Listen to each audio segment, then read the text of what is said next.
کچھ دیر کے بعد وہ دونوں ایک ریسٹورانٹ میں بیٹھے تھے۔ شاہد اسے پچھلی رات کے واقعات سنا رہا تھا اور مبشر بے یقینی سے اسے دیکھتا جا رہا تھا۔ ساری بات سن کر وہ اسے مشکوک انداز میں دیکھتے ہوئے بولا، یہ تو کسی سنسنی خیز فلم کی کہانی لگتی ہے۔ شاہد نے جیب سے موبائل نکال کر اس کے سامنے رکھ دیا۔ مبشر موبائل اٹھا کر دیکھنے لگا۔ تو اب کیا چاہتا ہے؟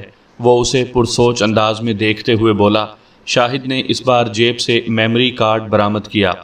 پہلے تو یہ تو اپنے موبائل میں ڈال کر چیک کر کہ میں نے جو ویڈیو بنائی ہے وہ اس میں سیو ہے یا فون میں۔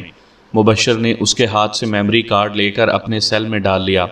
وہ میموری کارڈ چیک کرنے لگا۔ اس میں موبائل کیمرے سے بنائی گئی ایک ہی ویڈیو محفوظ تھی اور یہ وہی ویڈیو تھی جو رات کو شاہد نے بنائی تھی۔ شاہد اس کے ساتھ بیٹھا اس کی ساری کارروائی دیکھ رہا تھا۔ ویڈیو دیکھتے ہی اس کا چہرہ خوشی سے کھل اٹھا۔ اسے پلے کرو، وہ اشتیاق سے بولا۔ ویڈیو دیکھتے ہوئے دونوں کے چہروں پر سنسنی خیز تاثرات نظر آنے لگے۔ ویڈیو میں آڈیو کے طور پر صرف بادلوں کی گرج ہی سنائی دے رہی تھی۔ سیل کی ٹارچ لائٹس کی روشنی کی وجہ سے منظر کسی حد تک روشن تھا، مگر فاصلے کی وجہ سے ان تینوں کے بس ہیولے نظر آ رہے تھے۔ البتہ جب بجلی چمکتی تو منظر کافی حد تک روشن ہو جاتا۔ پوری ویڈیو دیکھنے کے بعد مبشر بولا، اس میں تو بس ایک ہی شخص کا چہرہ کسی حد تک واضح ہے۔ کوئی بات نہیں، یہ بھی چلے گا، وہ جوش سے بولا۔ اب آگے کا تیرا کیا پلان ہے؟ مبشر سنجیدگی سے بولا۔ پلان تو سادہ ہے۔ اس ویڈیو کے ذریعے ہم ان لوگوں کو بلیک میل کر کے ان سے کچھ پیسے اینٹھیں گے، پھر ہماری بھی زندگی بدل جائے گی۔ اس کی آنکھوں میں خواب جگمگانے لگے۔ ان لوگوں تک تم پہنچو گے کیسے؟ دوسرا سیل ڈیڈ پڑا ہے، وہ ٹھیک کروانا پڑے گا۔ اس کے ذریعے شاید میں ان لوگوں تک پہنچ جاؤں، لیکن اس میں مجھے تیری مدد کی ضرورت ہے۔ اگر ہم ان سے پیسے حاصل کرنے میں کامیاب ہو گئے تو وہ ہم آدھے آدھے کر لیں گے۔ مبشر کا چہرہ تحیر زدہ ہو گیا۔ واہ بھائی، تو بہت تیز ہو گیا۔ اس کے انداز میں ستائش تھی۔ شاہد ہنسا۔ سب تجھ سے ہی تو سیکھا ہے استاد۔ مجھے استاد مانتے ہو تو میرے مشورے ماننے ہوں گے، وہ سنجیدگی سے بولا۔ اسی لیے تو تجھے سب بتایا ہے۔ ہمیں اب کیا کرنا چاہیے؟ شاہد بھی سنجیدہ ہو گیا۔ مبشر نے ہنکارا بھرا۔ میرے خیال میں ہمیں کچھ عرصہ صبر سے کام لینا ہوگا۔ مقتول کے بارے میں یقیناً تحقیقات ہوں گی، تو کہیں ایسا نہ ہو کہ اس کا سیل تم سے پکڑا جائے اور لینے کے دینے پڑ جائیں۔ موبائل سے وہ کیسے مجھ تک پہنچیں گے؟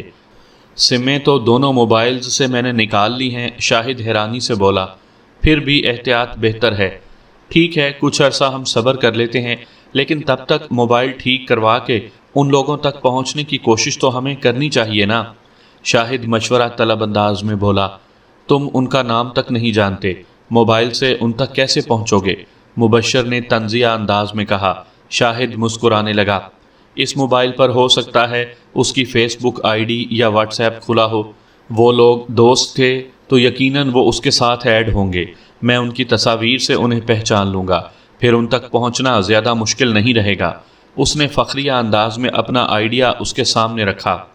واہ، تم نے تو سب کچھ پہلے ہی سوچ رکھا ہے، مبشر ستائشی انداز میں بولا۔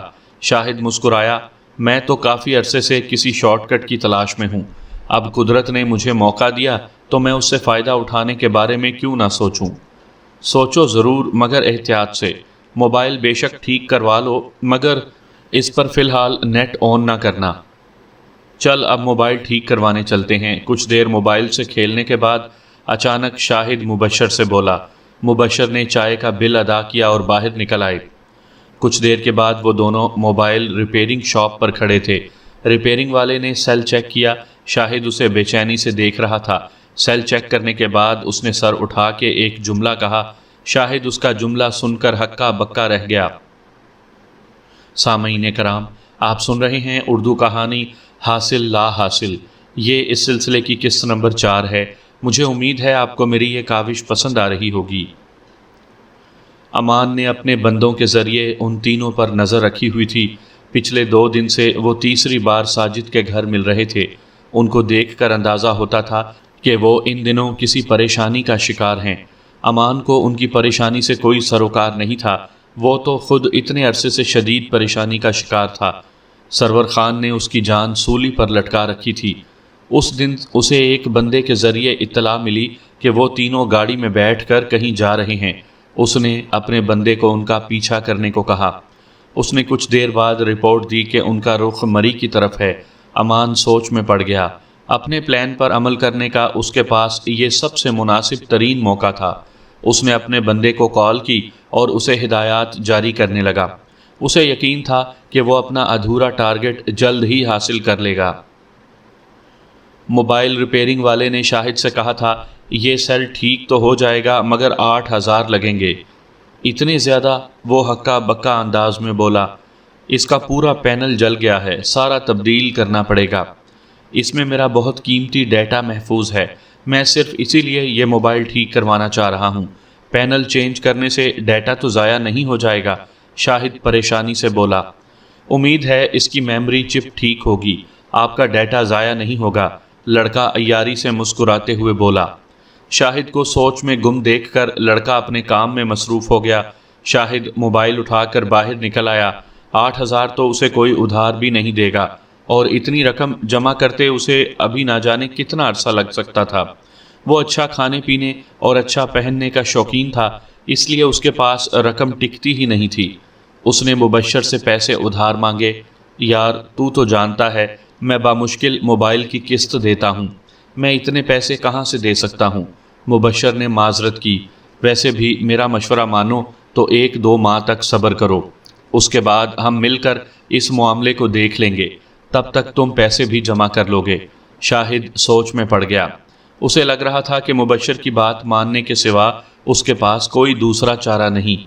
اس نے 1-2 ماہ تک صبر کرنے کا فیصلہ کر لیا۔ اب اس کے پاس مطلوبہ رقم جمع کرنے کا ٹارگٹ تھا۔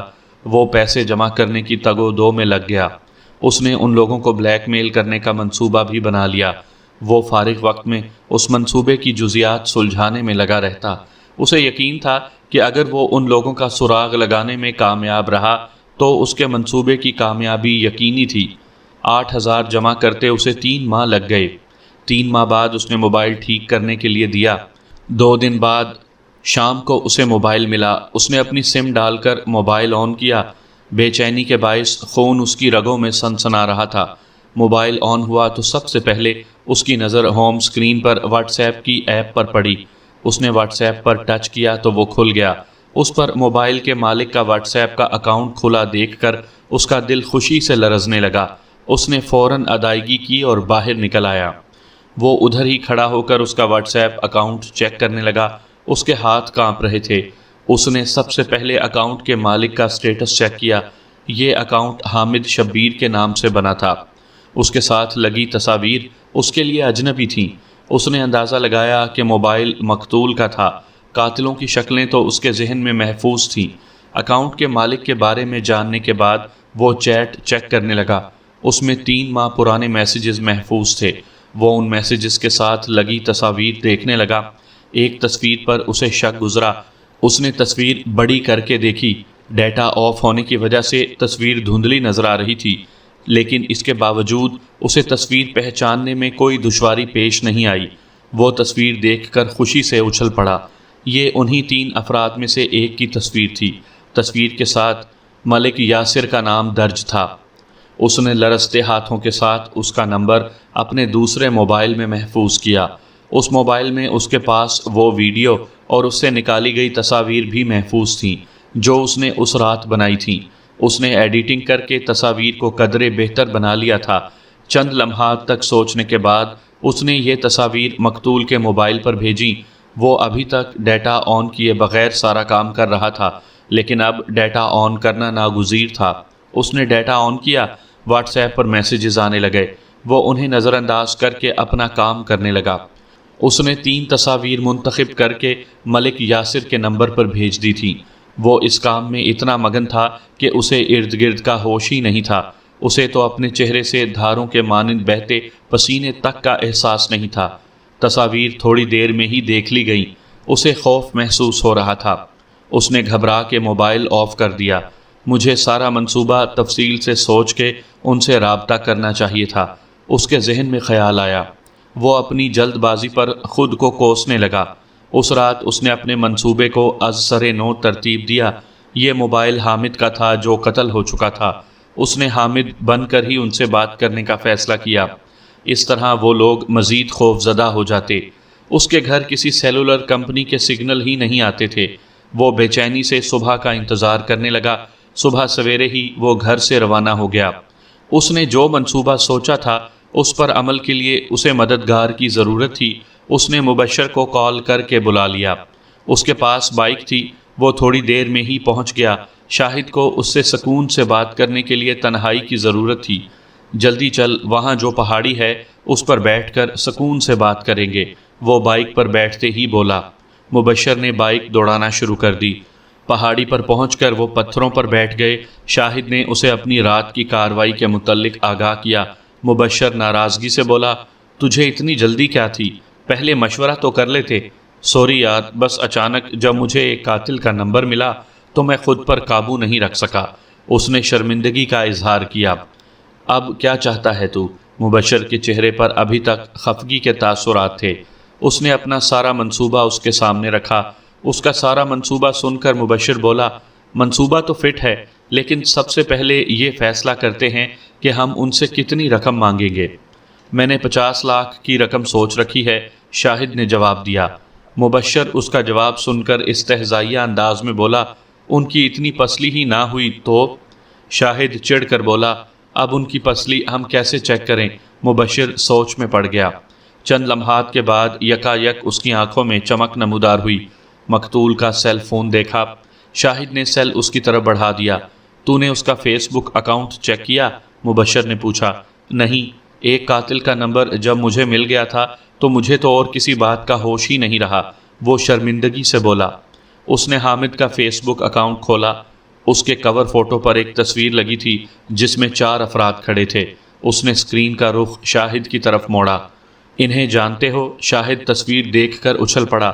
یہ چاروں تو وہی ہیں، قاتل اور مقتول۔ وہ حیران نظر آ رہا تھا۔ قدرت ان کی مدد کر رہی تھی۔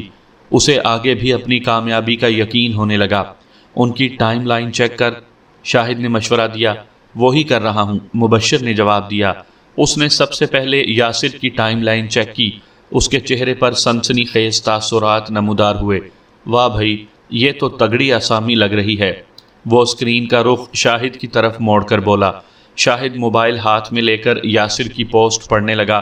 پوسٹ میں یاسر اپنے کیش اینڈ کیری کے افتتاح کی خبر دے رہا تھا۔ ساتھ ہی کیش اینڈ کیری کی بہت سی تصاویر موجود تھیں۔ وہ پھٹی پھٹی آنکھوں سے تصاویر دیکھتے ہوئے بولا، یہ تو کروڑ پتی ہے۔ تجھے ایک مزے کی بات بتاؤں؟ مبشر ہنستے ہوئے بولا۔ شاہد اسے سوالیہ نظروں سے دیکھنے لگا۔ افتتاح تو کل ہو گیا ہوگا، مگر اس نے افتتاح کے بعد کوئی پوسٹ نہیں لگائی۔ شاہد بھی ہنسنے لگا۔ اپنے جرم کی تصاویر دیکھ کر اسے پوسٹ کرنے کا ہوش ہی کہاں ہوگا، اور وہ بھی اس شخص کے نمبر سے جسے انہوں نے اپنے ہاتھ سے مار کر نالے میں پھینکا تھا۔ وہ ہنسا۔ باتیں کرتے ہوئے وہ راشد کی ٹائم لائن دیکھ رہا تھا۔ واہ یار، راشد اور ساجد نے مل کر پچھلے ہی ہفتے ایک سٹور کھولا ہے، وہ متحیر زدہ انداز میں بولا۔ ان تینوں نے اکٹھے اتنے بڑے سٹورز کھولے، لگتا ہے تینوں کو اچانک ہی کہیں سے دولت ملی ہے۔ شاہد ان کے سٹور کی تصاویر دیکھتے ہوئے بولا، مجھے لگتا ہے انہیں وہ دولت وہیں حادثے کا شکار ہونے والی گاڑی سے ہی ملی ہے، اسی لیے انہوں نے اپنے ساتھی کو قتل کیا۔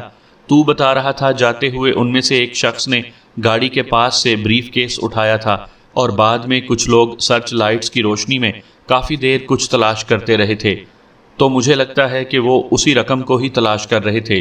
مبشر کڑیاں ملاتے ہوئے بولا۔ ہو سکتا ہے، شاہد تائیدی انداز میں بولا۔ بہرحال یہ چھوڑ، انہیں دولت کیسے ملی یہ سوچ، ان سے ہم یہ دولت کیسے نکلوا سکتے ہیں؟ مبشر سوچ میں پڑ گیا۔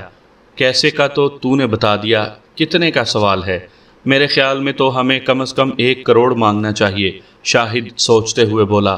نہیں، یہ بہت زیادہ ہے، انہوں نے حال ہی میں اتنی بڑی رقم انویسٹ کی ہے، میرے خیال میں 60 لاکھ یعنی فی کس 20 لاکھ کا جھٹکا ان کے لیے فی الحال کافی ہوگا، وہ پرسوچ انداز میں بولا۔ شاہد کے چہرے پر تائیدی تاثرات نمودار ہوئے۔ اچانک مبشر کے چہرے کی رنگت متغیر ہوئی۔ شاہد اس کی حالت دیکھ کر بولا، کیا ہوا؟ مبشر نے اسکرین کا رخ اس کی طرف موڑا۔ اسکرین پر ساجد پولیس کی وردی میں نظر آ رہا تھا، ساتھ لکھا تھا گڈ بائے پولیس ڈپارٹمنٹ۔ شاہد اسے سوالیہ نظروں سے دیکھنے لگا۔ یہ پہلے پولیس والا تھا، لیکن لگتا ہے اس نے استعفیٰ دے کر کاروبار شروع کیا ہے۔ مبشر اندازہ لگاتے ہوئے بولا، وہ تو ٹھیک ہے، لیکن تو اتنا پریشان کیوں لگ رہا ہے؟ پریشانی کی بات تو ہے، یہ اگر اپنے پیچھے رقم کے ساتھ پولیس بھی لے آیا تو؟ شاہد بھی پریشان نظر آنے لگا۔ نہیں، میرے خیال میں وہ یہ رسک نہیں لے سکتا، اس طرح ان کا جرم منظر عام پر آ سکتا ہے۔ پولیس فورس میں اس کے کچھ دوست تو ہوں گے، یہ نہ ہو کہ وہ ان کی مدد لے۔ مبشر پریشانی سے بولا، تو فکر نہ کر، اس کا بندوبست بھی ہم کر لیں گے۔ شاہد نے اسے تسلی دی۔ اس نئی صورتحال کے بعد انہوں نے اپنے منصوبے کو از سر نو ترتیب دیا۔ اس منصوبے میں بس ایک سکم تھا کہ انہیں ان لوگوں کے گھر کا ایڈریس درکار تھا، تاکہ جب وہ رقم لے کر گھر سے نکلنے لگیں تو یہ شروع سے ہی ان کے پیچھے ہوتے۔ مبشر کچھ دیر سوچتے ہوئے بولا، تو ساجد اور راشد کا نمبر تو نوٹ کر، پھر کوئی کہانی بنا کر ان سے ان کے گھر کا ایڈریس نکلواتے ہیں۔ مبشر حامد کے سیل سے ساجد کا نمبر نکالنے لگا۔ اچانک اس کی آنکھوں میں حیرت نمودار ہوئی۔ واہ یار، خدا ہم پر کتنا مہربان ہے۔ وہ اسکرین کا رخ شاہد کی طرف موڑ کر بولا۔ شاہد کے چہرے پر بھی حیرانی جاگی۔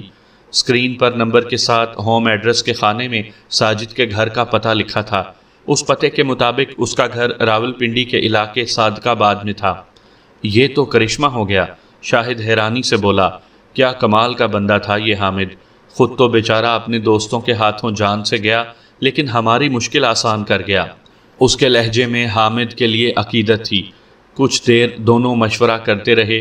مشاورت کے بعد اس نے حامد کا موبائل آن کیا۔ خلاف توقع یاسر کی طرف سے کسی قسم کا جواب نہیں آیا تھا، البتہ چند مسڈ کالز موجود تھیں۔ اس نے ایک میسج ٹائپ کر کے یاسر کے نمبر پر بھیج دیا۔ میسج بھیج کر شاہد نے معنی خیز نظروں سے مبشر کی طرف دیکھا۔ یار، یہ میسج پڑھ کر تو اس نے ہنستے ہوئے ایک نازیبا لفظ استعمال کیا۔ شاہد بھی ہنسنے لگا۔ کچھ دیر بعد میسج دیکھ لیا گیا، لیکن یاسر نے اس بار بھی جواب نہیں دیا تھا۔ یہ جواب کیوں نہیں دے رہا؟ شاہد الجھ کر بولا۔ کیا پتہ وہ میسج پڑھ کر بے ہوشی ہو گیا ہو۔ وہ ہنسا۔ مبشر نے موبائل آف کیا اور دونوں منصوبے کے مطابق بائک پر ساجد کے گھر کی طرف چل پڑے۔ 1 گھنٹے سے بھی کم وقت میں وہ ساجد کے گھر پہنچ چکے تھے۔ یہ 5 مرلے پر بنا 2 منزلہ گھر تھا اور خاصی مصروف گلی میں واقع تھا۔ گلی میں کئی طرح کی دکانیں کھلی ہوئی تھیں، جس کی وجہ سے لوگوں کی آمد و رفت جاری تھی۔ وہ ایک دکان سے کولڈ ڈرنک لے کر پینے لگے۔ انہیں ابھی یہاں کھڑے چند منٹ ہی ہوئے تھے کہ اس کے گھر کا دروازہ کھلا اور اس میں سے یاسر کا چہرہ نمودار ہوا۔ اس کا چہرہ نچڑا ہوا لگ رہا تھا۔ وہ گمسم انداز میں اپنی گاڑی میں بیٹھ کر روانہ ہو گیا۔ اس کی حالت دیکھ کر لگتا ہے کہ ہمارا منصوبہ کامیاب جا رہا ہے، مبشر نے کہتے ہوئے بائک کو کک لگائی۔ وہ بائک پر اس کی گاڑی کے پیچھے جا رہے تھے۔ چند منٹ کے بعد ہی وہ ایک گھر کے گیٹ پر ہارن دینے لگا۔ گیٹ کھلا تو وہ گاڑی اندر لے گیا۔ لگتا ہے یہ اسی کا گھر ہے، شاہد نے اندازہ لگایا۔ آج کے دن انہیں غیر معمولی کامیابی ملی تھی۔ انہیں لگ رہا تھا کہ قدرت ان کے ساتھ ہے۔ وہ کامیابی کے نشے میں مخمور واپسی کے راستے پر گامزن تھے۔ راستے میں وہ اپنے کل کے منصوبے پر بھی بات کرتے جا رہے تھے۔ دوسری طرف ساجد بھی اپنے منصوبے کے تانے بانے بننے میں مصروف تھا۔ اگلے دن وہ 2 بجے ہی ساجد کے گھر پہنچ گئے تھے۔ اسی گلی میں ایک سنوکر کلب تھا۔ وہ سنوکر کلب میں بیٹھ گئے۔ یہاں سے وہ اس کے گھر پر نظر رکھ سکتے تھے۔ وہ بے چینی سے 3 بجنے کا انتظار کر رہے تھے۔ 2:45 بجے انہیں یاسر کی گاڑی نظر آئی۔ وہ اپنی گاڑی گلی میں لگا کر ساجد کے گھر چلا گیا۔ اس کے پاس ایک ہینڈ بیگ تھا۔ وہ آج بھی انتہائی پریشان لگ رہا تھا۔ لگتا ہے یہ اپنے حصے کے 20 لاکھ لے آیا ہے، مبشر نے شاہد کے کان میں سرگوشی کی۔ شاہد نروس سے انداز میں مسکرا دیا۔ 3 بجے مبشر نے انہیں میسج کر کے رقم کے بارے میں استفسار کیا۔ مثبت جواب پڑھ کر ان کے چہرے خوشی سے کھل اٹھے۔ وہ کلب سے باہر نکل آئے۔ اسے واٹس ایپ پر یاسر کی کال آنے لگی۔ وہ ان سے حامد بن کر بات کر رہے تھے، اس لیے کال ریسیو کرنے کے متحمل نہیں ہو سکتے تھے۔ اس نے کال کاٹ کر اسے میسج کیا۔ گلی سے اکا دکا لوگ گزر رہے تھے، اس لیے ان کی موجودگی وہاں مشکوک نہیں لگ رہی تھی۔ اس کے باوجود انہوں نے غیر محسوس انداز میں اپنے اطراف پر نظر رکھی ہوئی تھی۔ کچھ ہی دیر میں گیٹ کھلا اور اس میں سے ایک گاڑی برآمد ہوئی۔ گاڑی ساجد ڈرائیو کر رہا تھا۔ گاڑی میں ان کی ہدایات کے مطابق وہ تینوں ہی تھے۔ انہوں نے اپنی بائک کچھ فاصلے پر کھڑی کی تھی۔ مبشر بائک چلانے لگا جبکہ شاہد موبائل پر انہیں ہدایات دینے لگا۔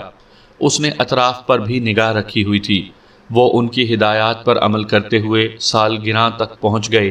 مبشر اور شاہد پہلے ہی وہاں پہنچ چکے تھے۔ ان کی مطلوبہ جگہ سے کچھ پہلے ایک زیر تعمیر روڈ پہاڑی کے عقب میں جا رہا تھا۔ مبشر نے بائک ادھر لے جا کر کھڑی کر دی۔ بائک وہاں چھپانے کے بعد دونوں پہلے سے اپنی طے شدہ پوزیشنز کی طرف بڑھ گئے۔ مبشر ایک حصے پر کھڑا تھا، وہ یہاں سے روڈ پر نگاہ رکھ سکتا تھا، جبکہ شاہد اس جگہ پر جہاں انہوں نے رقم رکھنی تھی۔ اب دولت اور ان کے بیچ محض چند منٹ کا وقت تھا۔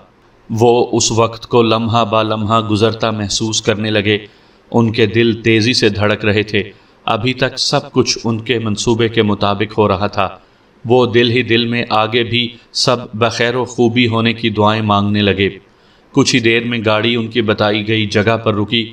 مبشر دھڑکتے دل سے انہیں دیکھ رہا تھا۔ وہ تینوں اتر کے نیچے کی طرف چل پڑے۔ اب وہ اس کی نگاہوں سے اوجھل تھے۔ وہ روڈ پر نگاہ جما کے کھڑا ہو گیا۔ اسے ڈر تھا کہ وہ لوگ اپنے پیچھے کچھ اور لوگوں کو لگا کے نہ لے آئے ہوں۔ اس کی ساری حسیات بیدار تھیں۔ وہ چوکنا انداز میں اپنے گرد و نواح پر نظر رکھے ہوئے تھا۔ کچھ ہی دیر میں ان تینوں کی واپسی ہو گئی۔ وہ گاڑی میں بیٹھ کر روانہ ہو گئے۔ ان کے روانہ ہوتے ہی مبشر نے سیٹی بجائی۔ یہ شاہد کے لیے سب ٹھیک ہے کا سگنل تھا۔ شاہد بریف کیس اٹھا کر لے آیا۔ اس کا چہرہ خوشی سے دمک رہا تھا۔ اس نے مبشر کو دیکھ کر وکٹری کا نشان بنایا۔ وہ قریب پہنچا تو مبشر نے اس کے ہاتھ پر ہاتھ مارا۔ ہم لاکھ پتی ہو گئے۔ مبشر کی آواز خوشی سے لرز رہی تھی۔ اس نے شاہد کے ہاتھ سے بریف کیس لیا۔ بریف کیس کھولنے سے پہلے اس نے شاہد کی طرف دیکھا۔ وہ حد درجہ بے چین لگ رہا تھا۔ مبشر کی اپنی حالت بھی مختلف نہیں تھی۔ اس نے گہرے گہرے سانس لے کر اپنے دھڑ دھڑاتے دل کو سنبھالا۔ شاہد کی سانس بھی ناہموار ہو رہی تھی۔ وہ مبشر کے ہاتھوں کو دیکھ رہا تھا۔ اس نے بریف کیس کا بٹن دبایا اور ایک کان پھاڑ دینے والا دھماکہ ہوا اور ان دونوں کے پرخچے اڑ گئے۔ گرد و نواح میں موجود جھاڑیاں اور ان پر ٹکے ان کے اجسام کے ٹکڑے دھڑا دھڑ جلنے لگے۔ فضا میں گوشت جلنے کی چران پھیلنے لگی۔ ان کی نہ وہ آنکھیں سلامت رہی تھیں جن میں دولت مند بننے کے سپنے سجے تھے، اور نہ ہی ان کے دل سلامت رہے تھے جو دولت کی حرص سے بھرے ہوئے تھے۔ واپسی پر راشد اور یاسر پریشان تھے، جبکہ ساجد دل ہی دل میں خوش ہو رہا تھا۔ پہلے پہل تو جب اس نے تصاویر دیکھی تھی تو اس کا سارا شک یاسر پر گیا تھا، لیکن بعد ازاں یاسر کی حالت دیکھ کر وہ اپنے خیالات بدلنے پر مجبور ہو گیا تھا۔ اس کے ساتھ ہی اس کی پریشانی بڑھ گئی تھی۔ اگر ان کے جرم کا کوئی چشم دید گواہ موجود تھا تو اس سے چھٹکارے کے بغیر وہ سکون کی زندگی نہیں گزار سکتے تھے۔ اس نے سوچ سمجھ کر منصوبہ بنایا۔ اس منصوبے سے اسے بلیک میلر سے رہائی بھی مل جاتی اور اسے 40 لاکھ روپے بھی حاصل ہو جاتے۔ اس کا ایک جاننے والا ہر طرح کے بم تیار کرنے میں ماہر تھا۔ اس نے کچھ رقم خرچ کر کے اس سے اپنی مرضی کا بم بریف کیس میں فٹ کروایا۔ بلیک میلر جو ہی بریف کیس کھولتا دھماکہ ہوتا اور بلیک میلر کے ساتھ ساتھ اس کے پاس موجود ثبوت بھی صفائے ہستی سے مٹ جاتے۔ اگلے دن اس نے اپنے دونوں دوستوں سے لیے 40 لاکھ روپے اپنے لاکر میں رکھ دیے۔ اب یہ رقم اس کی تھی۔ وہ بم والا بریف کیس لے کر باہر نکل آیا۔ راستے میں اس نے انتہائی احتیاط سے ڈرائیو کی تھی۔ اسے ڈر تھا کہ کہیں کسی جھٹکے سے بم پھٹ نہ جائے، مگر خیریت گزری تھی۔ وہ کامیابی سے بریف کیس بلیک میلر کی بتائی ہوئی جگہ تک پہنچانے میں کامیاب رہا تھا۔ بریف کیس ہاتھ سے رکھتے ہی اس نے سکون کا سانس لیا تھا۔ کچھ ہی دیر میں وہ گھر پہنچ گئے۔ راشد اور یاسر کے روانہ ہونے کے بعد وہ گنگناتے ہوئے گھر میں داخل ہوا۔ گھر کا داخلی دروازہ کھولتے ہی وہ چونک گیا۔ اندر افراتفری کا سامان تھا۔ لاؤنج میں لگا LED ٹکڑے ٹکڑے ہو چکا تھا۔ فرش پر شیشے کی کرچیاں پڑی ہوئی تھیں۔ دیگر سامان بھی تہس نہس تھا۔ رمیسا، وہ بلند آواز میں اپنی بیوی کو پکارنے لگا۔ ساتھ ہی وہ دروازے کھول کھول کر رمیسا کو ڈھونڈ رہا تھا۔ چند لمحوں میں ہی اس کی خوشی گہری پریشانی میں تبدیل ہو چکی تھی۔ اس نے رمیسا کا نمبر ملایا لیکن نمبر بند جا رہا تھا۔ وہ لاؤنج میں سر پر ہاتھ رکھ کر پریشانی کے عالم میں بیٹھ گیا۔ گھر کی حالت دیکھ کر لگ رہا تھا کہ رمیسا کو اغوا کر لیا گیا ہے۔ رمیسا کو بھلا کون اغوا کر سکتا ہے؟ میری تو کسی سے ایسی دشمنی بھی نہیں، اس نے پریشانی سے سوچا۔ اسی لمحے اس کا سیل فون بجا۔ یاسر کال کر رہا تھا۔ اس نے کال ریسیو کی۔ دوسری طرف سے یاسر کی ہیجانی آواز سنائی دی، ساجد پلیز جلدی سے میری طرف آ جاؤ، نازیہ اور بچے گھر سے غائب ہیں، کسی نے پورے گھر کو الٹ کر رکھ دیا ہے۔ ساجد تحیر زدہ انداز میں بولا، کیا کہہ رہے ہو تم؟ میرے گھر بھی کسی نے توڑ پھوڑ کی ہے اور رمیسا بھی غائب ہے۔ کیا؟ وہ چلایا۔ چند لمحوں کے وقفے کے بعد وہ بولا، یہ یقیناً حامد کی کارستانی ہے، وہی ہم سے انتقام لے رہا ہے۔ یاسر کی آواز خوف سے لرز رہی تھی۔ اتنی جلدی اندازے مت لگایا کرو، میں راشد کو کال کر کے تمہیں دوبارہ کال کرتا ہوں۔ یہ کہتے ہی اس نے کال کاٹ کر راشد کا نمبر ملایا۔ اس کی طرف بھی یہی صورتحال تھی، اس کی بیوی اور بچے بھی غائب تھے۔ ساجد یہ سن کر ہکا بکا رہ گیا، تو کیا حامد ابھی تک زندہ ہے اور ہم سے انتقام لے رہا ہے؟ یہ خیال آتے ہی اس کی ریڑھ کی ہڈی خوف سے سنسنانے لگی۔ اس نے دونوں کو کال کر کے اپنے گھر بلا لیا۔ وہ ایک ہی کشتی کے سوار تھے، ان کی کشتی بھنور میں پھنس چکی تھی۔ وہ سر جوڑ کر اس بھنور سے نکلنے کی کوئی ترکیب کرنا چاہتا تھا۔ وہ دونوں کچھ ہی دیر میں اس کے پاس پہنچ گئے۔ ان کے چہرے ستے ہوئے تھے۔ وہ بیٹھے ہی تھے کہ ساجد کا سیل فون بجا۔ وہ سیل کی اسکرین پر جگمگاتے نمبر کو بے یقینی سے دیکھنے لگا۔ رمیسا کالنگ۔ وہ زیر لب بڑبڑایا۔ راشد اور یاسر بھی حیران نظر آنے لگے۔ اس نے کال ریسیو کر کے سیل فون کانوں کے ساتھ لگا لیا۔ اچھا کیا تم نے ان دونوں کو بھی بلوا لیا، میرا وقت بھی بچے گا۔ دوسری طرف سے مردانہ آواز سن کر وہ چونک گیا۔ کون ہو تم؟ وہ چلایا۔ ذرا دھیرے، سابقہ سب انسپیکٹر اور موجودہ بزنس مین صاحب۔ دوسری طرف سے سرد آواز آئی، تم آرام سے بھی پوچھتے تو میں بتا دیتا کہ میں کون ہوں۔ ساجد نے موبائل کا اسپیکر آن کیا اور اس بار دھیرے سے اپنا سوال دہرایا۔ امان خان، نام تو سنا ہوگا، وہ طنزیہ انداز میں بولا۔ ساجد سوچ میں پڑ گیا۔ اس کے ذہن میں ایسا کوئی امان خان نہیں آ رہا تھا۔ او ہو، لگتا ہے سب انسپیکٹر صاحب بیوی کے غیاب سے اپنی یادداشت کھو چکے ہیں۔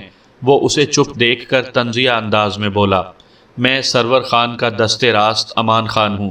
یکدم وہ اپنا انداز بدل کر سرد آواز میں بولا۔ ساجد کے ذہن میں جھماکا ہوا۔